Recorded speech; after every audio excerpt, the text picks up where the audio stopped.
बृहन्मुंबई क्षेत्रातील funnel zone, Juhu military transmission station, Kandivali, Malad, COD परिसर, संरक्षण क्षेत्रालगतच्या जमिनी आणि इतर काही कारणांमुळे काही क्षेत्रांवर इमारतीचा पुनर्विकास पूर्ण क्षमतेने करणे शक्य नाही। अशा क्षेत्रातील इमारतींचा पुनर्विकास व्हावा या हेतूने नवीन हाऊसिंग फॉर ऑल ही योजना तयार करून मुंबईमधील इमारतींचा पुनर्विकास करण्यास चालना देण्यात येणार आहे।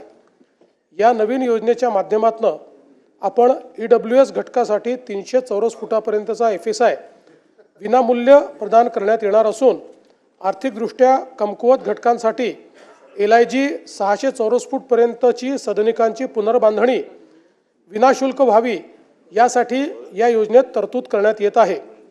यासाठी लागणारा इन्सेंटिव्ह FSI देय करण्यात येत असून मूळ जमीन मालकांचा बेसिक FSIचा हक्क हा अबाधित राहील। न वापरता येणारे क्षेत्रफळ अनकन्झ्युम्ड FSI TDRच्या स्वरूपात उपलब्ध करून देण्याचे नियोजित आहे, ज्यामुळे पुनर्विकास प्रकल्पासाठी रक्कम उभारणे शक्य होईल। या नवीन योजनेमध्ये विनियोजन 33.7 आणि 33.9च्या नियमांतर्गत जे काही इन्सेंटिव्ह प्रीमियम किंवा अनुषंगिक फायदे नमूद केले आहेत ते कायम राहतील। या नवीन योजनेमुळे बृहन्मुंबई क्षेत्रातील सर्व पुनर्विकास प्रकल्प हे फिजिबल होऊन सर्व पुनर्विकास प्रकल्पांना चालना मिळणे शक्य होणार आहे। याशिवाय देखील पुनर्विकास प्रकल्पाच्या यशस्वी अंमलबजावणीत येणारे अडचणी दूर करण्याचा प्रयत्न करण्यात येईल। या नवीन योजनेमुळे यापूर्वी अव्यवहार्य पुनर्विकसित प्रकल्प जसे की जुहू मिलिटरी परिसर, कांदिवली, मालाड, सीओडी परिसर व्यवहार्य होईल। तेथील रहिवाशांना मोठा दिलासा मिळेल। 2 मिनिट हो, निवेदनावर अभिनंदन। एक दुसरंही एक वाह। दहिसर व जुहू DN नगर येथील रडारचे स्थानांतरण करणे। दहिसर आणि जुहू येथील उच्च वारंवारता रडार केंद्रे आहेत। सदर रडार केंद्राच्या आजूबाजूला परिसरात पुनर्विकास करताना इमारतीच्या उंचीवर बंधने येतात, त्यामुळे या भागाचा पुनर्विकास करणे अशक्य झाले आहे। ही उच्च वारंवारता रडार केंद्रे तांत्रिकदृष्ट्या योग्य ठिकाणी असलेल्या इतर ठिकाणी स्थलांतरित करण्याचा निर्णय शासनाने घेतला आहे।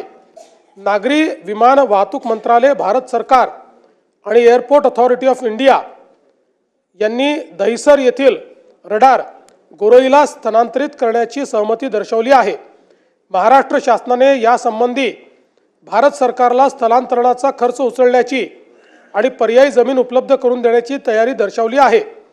गोरईची जमीन भारत सरकारला मोफत हस्तांतरित केली जाईल आणि एअरपोर्ट अथॉरिटी ऑफ इंडिया त्यांच्या दहिसर येथील 50% जमिनीचा वापर सार्वजनिक बागेकरता करेल। त्याचवेळी महाराष्ट्र सरकारने एअरपोर्ट अथॉरिटी ऑफ इंडियाच्या तांत्रिक पथकाला जुहू येथे रडारची पर्यायी जागा सुचवली आहे। सदर जागा AIच्या तांत्रिक पथकाला पाहणी करण्याकरता निमंत्रित केले आहे। एकदा हा तांत्रिक अभ्यास पूर्ण झाला आणि पर्यायी जागा निवडली गेली की जुहू येथील उच्च वारंवारता रडार केंद्र स्थलांतरित करण्याच्या मंजुरीची प्रक्रिया होईल।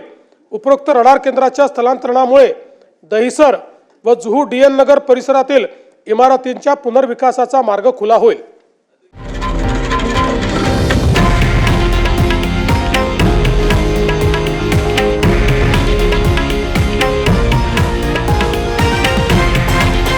हे आहे देशातील नंबर 1 न्यूज नेटवर्क आणि आपण पाहत आहात TV9 मराठी, एकमेव।